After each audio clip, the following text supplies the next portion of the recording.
تو آپ صلی اللہ علیہ وسلم کی زندگی میں جب کبھی کوئی ایسا موقع پیش آیا ہے جہاں پہ کہ کسی نے روبرو رسول کریم صلی اللہ علیہ وسلم کے گستاخی کا مرتکب ہوا، تو آپ صلی اللہ علیہ وسلم کا جو پاک نمونہ تھا وہ کیا تھا؟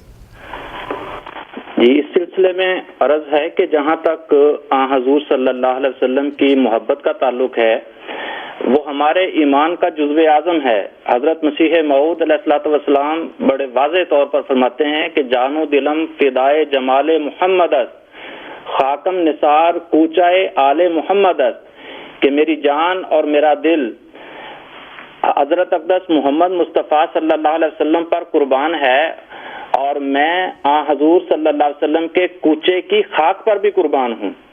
فرمایا وہ پیشوا ہمارا جس سے ہے نور سارا، نام اس کا ہے محمد، دل بر میرا یہی ہے۔ اصل میں بات یہ ہے کہ محبت کا تقاضا یہی ہے کہ حضور صلی اللہ علیہ وسلم سے عشق کیا جائے اور آپ کی تعلیم پر عمل کیا جائے، اور یہی در حقیقت محبت کا اصل مقام ہے کہ آپ کی لائی ہوئی تعلیم پر عمل کریں، خواہ کیسا ہی معاملہ پیش آئے۔ ہم جوش میں آ کر ہوش کو نہ کھو دیں۔ بات یہ ہے کہ دشمن ہمیں بھڑکانا چاہتا ہے تاکہ جوش میں آ کر مسلمان ایسی حرکتیں کریں جن سے ان کو اسلام کو بدنام کرنے کا موقع مل جائے کہ نعوذ باللہ اسلام گویا فساد پیدا کرتا ہے، حالانکہ ایسا بالکل نہیں ہے۔ اصل چیز یہ ہے کہ ہم قرآن اور سنت رسول صلی اللہ علیہ وسلم کے مطابق حکمت عملی سے ایسی باتوں کا مقابلہ کریں جس سے اسلام کا خوبصورت چہرہ سامنے آئے اور دشمن کو انگلی اٹھانے کا موقع نہ ملے۔ جہاں تک فساد کا تعلق ہے، میں ابھی آپ نے بتایا کہ حضرت عائشہ صدیقہ رضی اللہ تعالی عنہا سے کسی نے پوچھا کہ حضور صلی اللہ علیہ وسلم کے اخلاق کیا تھے، تو آپ نے فرمایا کانا خلقہ القرآن، کہ آپ کا اخلاق دیکھنا ہے تو قرآن پڑھو، سارے کا سارا قرآن آپ کا اخلاق ہے۔ تو قرآن کریم میں اللہ فرماتا ہے واللہ لا یحب الفساد، اللہ فساد کو پسند نہیں کرتا۔ مذہبی تقدس کی توہین اخلاقی لحاظ سے یقیناً قابل مذمت ہے، اور اسی لحاظ سے قرآن کریم واضح طور پر فرماتا ہے کہ تم کسی کے جھوٹے خدا کو بھی گالی نہ دو، لا تسبوا الذین یدعون من دون اللہ فیسبوا اللہ عدوا بغیر علم، کہ کسی کے جھوٹے خدا جن کو وہ اللہ کے سوا پکارتے ہیں ان کو بھی گالیاں نہ دو، ورنہ وہ لا علمی میں اللہ کو گالیاں دیں گے۔ جہاں تک اس بات کا تعلق ہے کہ اگر کوئی گستاخی کرتا ہے تو اس کے رد عمل کے طور پر ہمیں کیا کرنا چاہیے، تو حضور صلی اللہ علیہ وسلم جو تعلیم لے کر آئے ہیں یعنی قرآن کریم، اس میں اللہ تعالیٰ نے واضح طور پر ہمیں گائیڈ لائن دی ہے اور فرمایا وَقَدْ نَزَّلَ عَلَيْكُمْ فِي الْكِتَابِ أَنْ إِذَا سَمِعْتُمْ آيَاتِ اللَّهِ يُكْفَرُ بِهَا وَيُسْتَهْزَأُ بِهَا فَلَا تَقْعُدُوا مَعَهُمْ حَتَّى يَخُوضُوا فِي حَدِيثٍ غَيْرِهِ، کہ اللہ نے تم پر کتاب میں یہ نازل کر دیا ہے کہ جب تم سنو کہ اللہ کی آیات کا انکار کیا جا رہا ہے اور اس سے استہزاء کیا جا رہا ہے، تو فرمایا کہ ان کے ساتھ بالکل نہ بیٹھو ایسی صورت میں، یہاں تک کہ وہ کسی اور کام میں مشغول ہو جائیں۔ یعنی استہزاء کی صورت میں بھی یہ ہے کہ ان کے ساتھ اس کام میں ساتھ نہیں دینا، یہ لغو کام ہے، اور مومنوں کی نشانی یہ ہے کہ وہ لغو کاموں سے اعراض کرتے ہیں۔ تو ایسی صورت میں فرمایا کہ ان کے ساتھ بالکل نہ بیٹھو، ان کے ساتھ تعلق نہ رکھو۔ ہاں، یہ قطع تعلق بھی ہمیشہ کے لیے نہیں ہونا چاہیے، جب وہ استہزاء چھوڑ دیں باقی کاموں کے معاملے کا جہاں تک تعلق ہے تو پھر ٹھیک ہے، پھر ان کے ساتھ رہو۔ لیکن اگر استہزاء کے معاملے میں ساتھ دیا تو فرمایا انکم اذا مثلہم، پھر تم بھی انہی جیسے ہو جاؤ گے۔ لیکن فرمایا ان اللہ جامع المنافقین والکافرین فی جہنم جمیعا، اللہ منافقین کو اور کافرین کو سب کو جہنم میں جمع کرے گا۔ اور پھر اسی طرح ایک اور آیت میں فرمایا وَإِذَا رَأَيْتَ الَّذِينَ يَخُوضُونَ فِي آيَاتِنَا فَأَعْرِضْ عَنْهُمْ حَتَّى يَخُوضُوا فِي حَدِيثٍ غَيْرِهِ، کہ جب تم دیکھو کہ اللہ کی آیات کے بارے میں فضول باتیں کی جا رہی ہیں تو ان سے اعراض کرو یہاں تک کہ وہ کسی اور بات میں لگ جائیں۔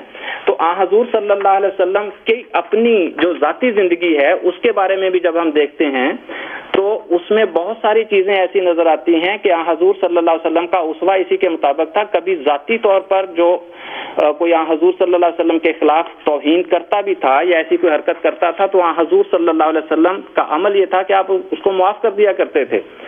یعنی بڑی بڑی تکلیفیں حضور صلی اللہ علیہ وسلم نے سہی ہیں۔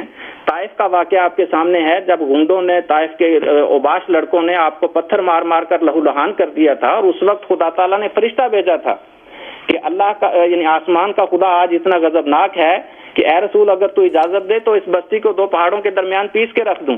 لیکن حضرت اقدس محمد مصطفیٰ صلی اللہ علیہ وسلم جو مجسم رحمت تھے، آپ نے فرمایا کہ نہیں، اگر یہ نہیں تو ان کی نسلیں ایمان لے آئیں گی، اگر وہ نہیں تو ان کی نسلیں ایمان لے آئیں گی.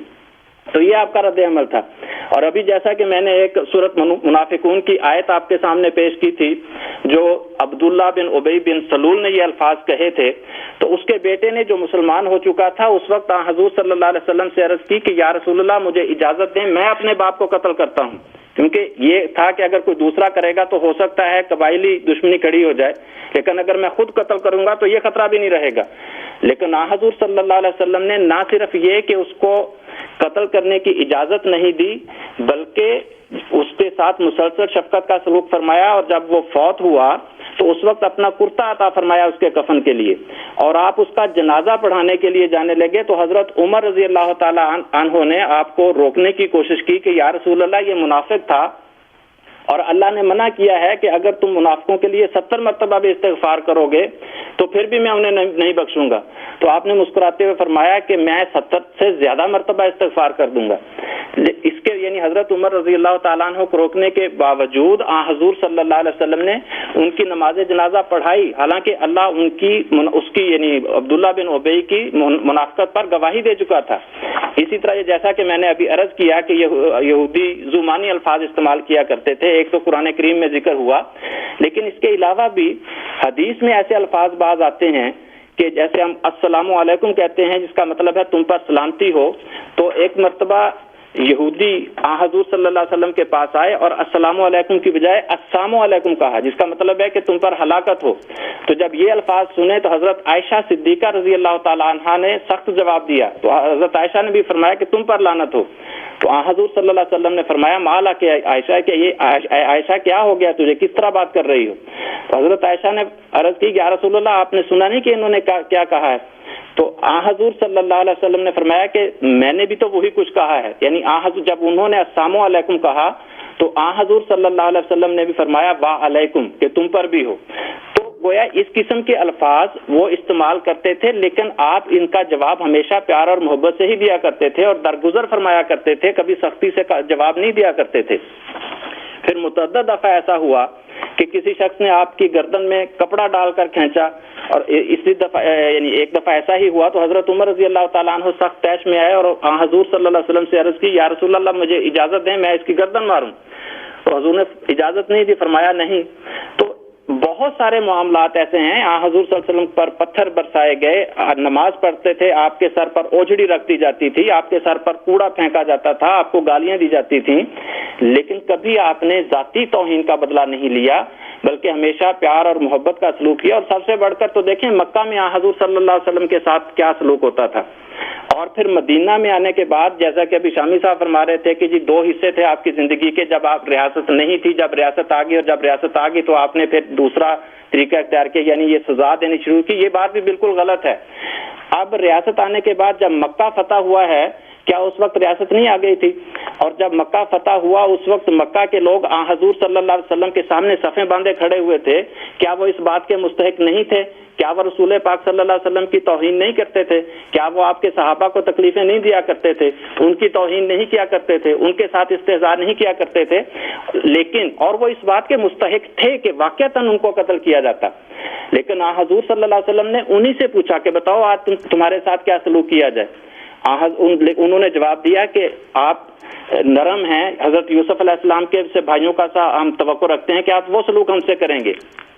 تو چونکہ انہوں نے یہ توقع رکھی تھی حضور صلی اللہ علیہ وسلم سے کہ آپ ان کو معاف کر دیں گے، تو حضور صلی اللہ علیہ وسلم نے فرمایا کہ جاؤ لا تثریب علیکم اليوم، تم پر کوئی گرفت نہیں ہے. تو اس وقت بھی رسول پاک صلی اللہ علیہ وسلم نے ان لوگوں کو جو رسول پاک صلی اللہ علیہ وسلم کو سخت تکلیفیں دیتے تھے، استہزاء کرتے تھے، کوڑا پھینکتے تھے، سب کچھ کرتے تھے، ان کو سب کو معاف کر دیا. ہاں سوائے چند ان افراد کے جن کے جرم بہت بڑے بڑے تھے، جو جنگ اگر ان کو چھوڑ دیا جاتا تو وہ مزید خرابیاں پیدا کرتے، مزید جنگوں کا باعث بن سکتے تھے، ان لوگوں کو آپ نے ضرور سزا دلوائی. باقی جو اکثریت تھی اس کو حضور صلی اللہ علیہ وسلم نے معاف کر دیا. یہ تعلیم تھی حضرت اقدس محمد مصطفیٰ صلی اللہ علیہ وسلم کی. آج ہمیں بھی اس تعلیم کو مد نظر رکھنا چاہیے کہ اگر کوئی ایسی بات ہوتی ہے تو اس لحاظ سے ہمیں اس کا جواب دینا چاہیے. جی جزاکم اللہ. بہت بہت شکریہ شمشاد قمر صاحب، جزاک اللہ.